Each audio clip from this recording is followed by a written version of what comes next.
Every so often, a game appears on Steam and falls completely under the radar, and very sad to say that sometimes those games do not deserve to have that happen to them, and this is one example. Ladies and gentlemen, Panzer here, and welcome to Brigador.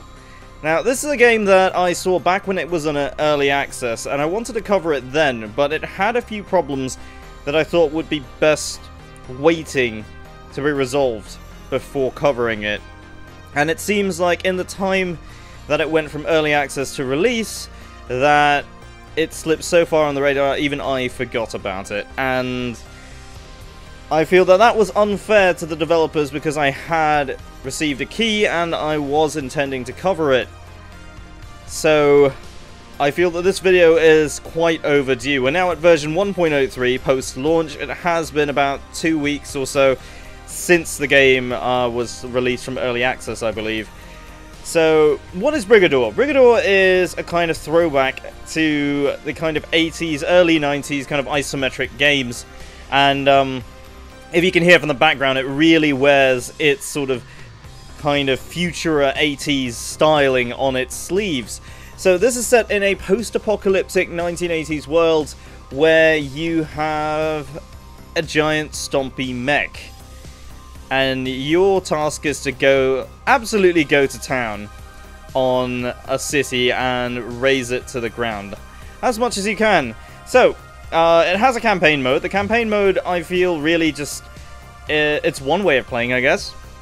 But where it really shines is in the freelance. So in freelance, you get to pick any sort of loadout you want, and you're not really locked into fixed levels. It is, for the most part, I believe, randomly generated sort of stuff. But yeah, you just get an objective and off you go. That's it. And that's what I kind of want to do today, to kind of show off what this game is about. So there's a little bit of an RPG element here, and I'm going to walk you through it very, very quickly. So these are the selections of pilots you have, and there's a lot of them. You can see the balance that we have at the moment. That we only have $300,000. Not a lot of money. And, well, so the top level pilot does cost a lot. So, I have unlocked another pilot here, and basically what this does is it raises the difficulty of the game. Yeah, you face more difficult enemies and a larger amount of them, but you do get a larger payout per mission. So at the base level with Norman Osberger here, you get a victory multiplier of just one times.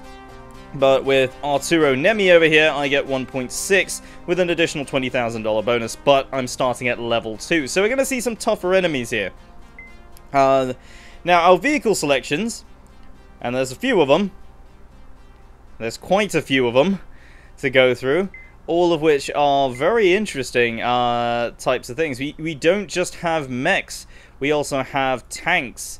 We have, I believe these are anti-grav hover vehicles, and we have a bunch of these. So these are sort of different faction vehicles, and they all have sort of different stats, as you can see.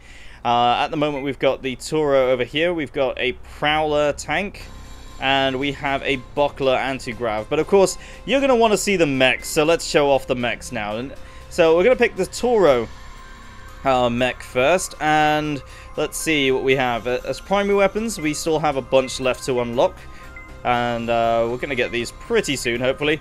And these all fit in the main slot. Every vehicle has a different type of primary and secondary mounting. So our primary slot here on the Toro is the main type, and we also have heavy types. We have different types of mounts on the others as well. So with this, for example, this power suit here, it's not even a mech, it's just a power suit. It has only small mountings on the primary and secondary. So let's have a look at primary weapons. This here is a 105mm cannon, and it has a reasonably large array, well, I would say a AoE, area of effect, and it has a fairly slow rate of fire, kind of averagey to slow rate of fire. And our secondary mount here, we can put a 25mm autocannon or a machine gun. Now they do use different types of ammo. You can see it at the bottom of the screen here. So this uses the blue type of ammo, which is cannon ammo, and this uses machine gun ammo. And this will come into play later on when we are actually in the mission. So let's pick the machine gun here. And our special equipment over here, we've got EMP grenades, active camouflage, and an audio-kinetic pulse, all of which do different things, and that's bound to the middle mouse button. So we have a smoke projector. This will allow us to fire smoke grenades, which will hopefully help screen us from the enemy. And then we have our operations here. So as you progress along, you unlock more missions, which will give you a harder difficulty to contend with. So this right here is the basic one here. I haven't actually got enough money to unlock the rest of these because I haven't really played a lot of this game. I kind of left it and was hoping to see how it would develop. So we've got this one here. The orientation mission gives us 3 districts to clear and the opportunity for early exit. So of course, if you feel that you're not doing as well as you'd hope, you're running out of ammo, and you can't really clear the mission, you can always exit and kind of bank the money you've got. So let's get on with it. Let's hit the orientation mission and hit deploy. Right, so here we are, and I said this was an isometric game. It very much is. Now these lines here are our aiming. Every weapon, of course, has a different height, depending on the vehicle that you are on. So the mechs are, of course, the tallest, and they can shoot over a bunch of things, like these trucks over here. So you can actually see the ballistic drop there. Each weapon has a slightly different ballistic drop, and that allows us to fire over things, and also means that we're going to have to actually aim. It's not just a top-down shooter where you... Oh, we're going to get rid of this guy here. Where you have to just aim in that direction. No, you do actually need to be aware of where you're going. And look at these little guys! There's all the little guys running around, and we can just gun them down. I think we've alerted the enemy. Yes, they are definitely onto us. So, we're taking a lot of damage, so what I'm going to do is I'm going to crouch down here. That's one of our targets over there, actually. Oh, they're all coming for us now. Right, I'm going to do a stomp. That's going to get rid of some of them. And then stomp again. Let's get rid of those guys. Cannon's reloading. I'm going to fire the machine gun off. Let's crouch down, and that helps us to reduce the incoming damage to a certain degree. Of course, some of these enemies are really damaging us now. They're actually really strong. So let's get rid of them. Now you might notice they're dropping these little orbs. Now these allow us to recover some of our lost shield energy, but our hull points are, well, quite badly damaged there. You can see in the top left, the green bar is our actual health. We've basically been killed already. And the blue bar is our shield. So we're going to try and stay alive as long as possible. Right, so this is an ammo station, and we can destroy this and get some money, as you can see there in the top right.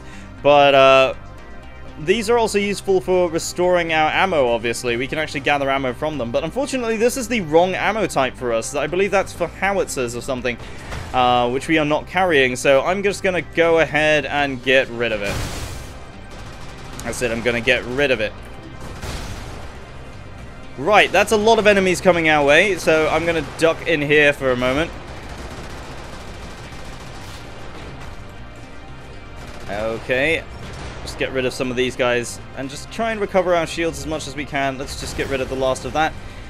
So you can see we've already earned 129,000, but it's definitely a lot more difficult given that the enemies are much tougher as well. This is just level 2, mind you. So the game's difficulty does ramp up very, very quickly, and I'm unfortunately not as good at this game as I would like to be. Oh, they're really coming for us now. Again, there's another one of our targets down. I believe that's a captain of some sort. We do earn money for killing these little guys as well. Oh god, we are in some serious danger now. Alright, so let's try and recover that. Get rid of you. And of course these orbs do expire, as you might expect. The kind of old school way of doing power-ups. They do sort of fade a bit. Alright, so this is a blue ammo station, so let's gather some more ammo shells. Or cannon shells, rather. Alright, we're all full up now. Okay, there's a target there. We're going to try and get rid of that. Let's try and gun down some of these guys as we go. And now the enemies are really coming for us. fire one off at that guy over there. Now, of course, it is very easy to get kind of lost in everything that's happening. That's why the developers have very kindly put a bunch of different camera modes that you can actually use. So right now I have the camera centered on the mech, which means I can always see where I am. But of course seeing things much further away becomes a little bit difficult because of course this weapon outranges the screen. So when we do, we just toggle that with the control key, and we have our long range sight back again. But of course you're always within the range of the camera. Just wait for these guys to come around the corner, and boom! Oh shit, that's a lot of fire coming that way. Now these guys with the eyes on them, they're actually scouts, and if you notice just then he had a little orange icon above his head, that means he's signaling an alarm, which will call in reinforcements to that area, and it gets very nasty very, very quickly. As you can see earlier on, the bunch of enemies coming towards us, that was without the reinforcements being called in. Oh, and I might have actually just killed myself there. Alright, let's do that again. So, yeah, I did actually just kill myself there, completely by accident. So I feel like I might have actually had it slightly wrong about it being randomly generated. I believe these levels are actually somewhat fixed, which is not necessarily a bad thing, because of course you can learn the levels and you can get better at it. Let's just try and gun these guys down. Let's finish them off. Get rid of you. There we go. Get rid of the scout. Stomp him, and there we go. So, that went better than it did last time, I can definitely say that. Right, so target's still in the same place, but we do have a different ammo facility, so some parts of this is still randomized in a way. This is a laser ammo station, so not something we're looking for specifically. Also, some items in the world do have certain properties. For example, these fuel tanks over here. They explode, and we can use that to blow down the wall. Of course, that probably wasn't the smartest of ideas, since that was actually one of our best sources of cover, kind of staying in this little area here.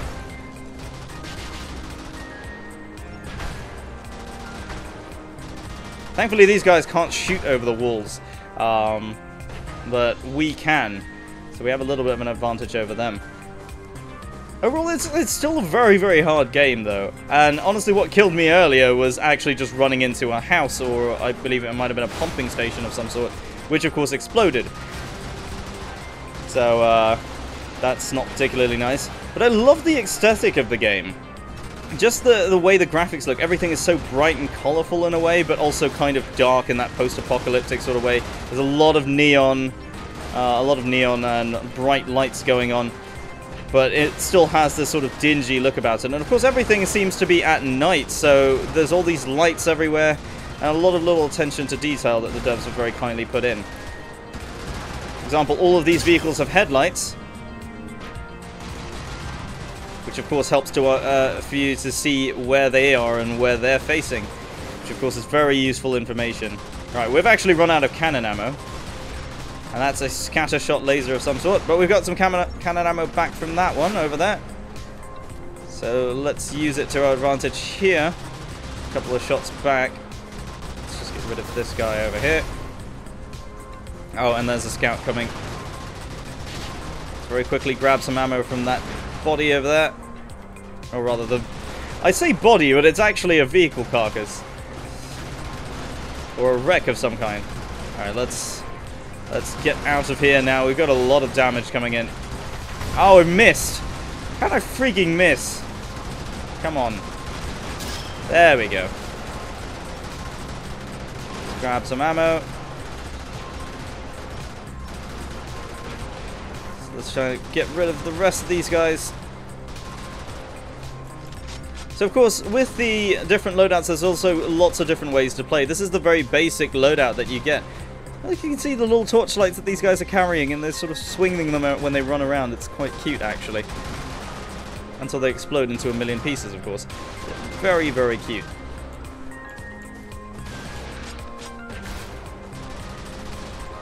And of course, yeah. I don't really know what else to say at this point, because the game itself sort of plays out like this. Of course, every mission is a little bit different, and the real difference is just how exactly you want to play the game.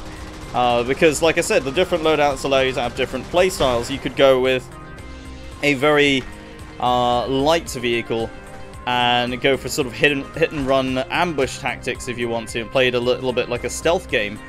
Or you can go with the heaviest thing possible and just blow down the doors of everything if you really want to.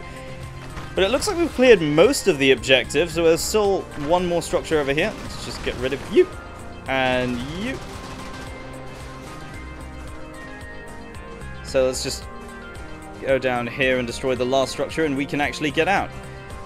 Because no mission is complete until, of course, you reach the exit.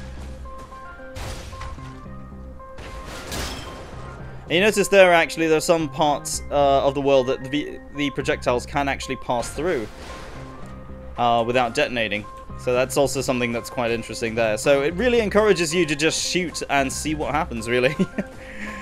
Which actually I do really appreciate, because of course the game is just so focused on this all-out destruction of the world, just bashing down everything. Now, let's have a look at another type of vehicle. So of course that's the mech. Let's have a look at what tanks play like. So this comes with a laser, and on its secondary we can either have an autocannon or we can have a machine gun.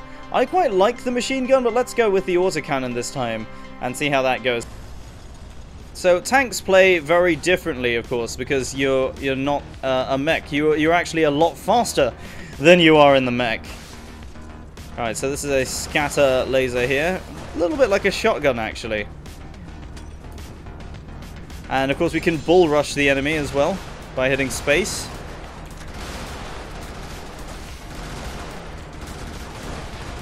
I forgot we've got that cannon as well that we can do some damage with.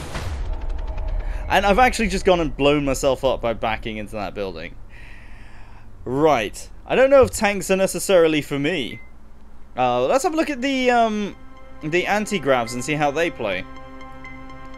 So this also comes with a laser, and I think on the secondary we can also have another laser on there. I just noticed that this weapon up here is called the Chuffer. But so we have two lasers here, so two laser shotguns. So you can see how that plays out, having two weapons of the same type.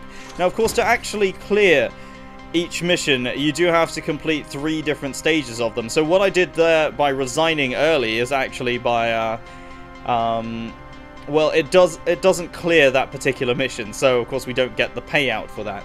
But you can see how quickly you can actually earn money in that. Right, so anti-gravs are capable of strafing, as you can see.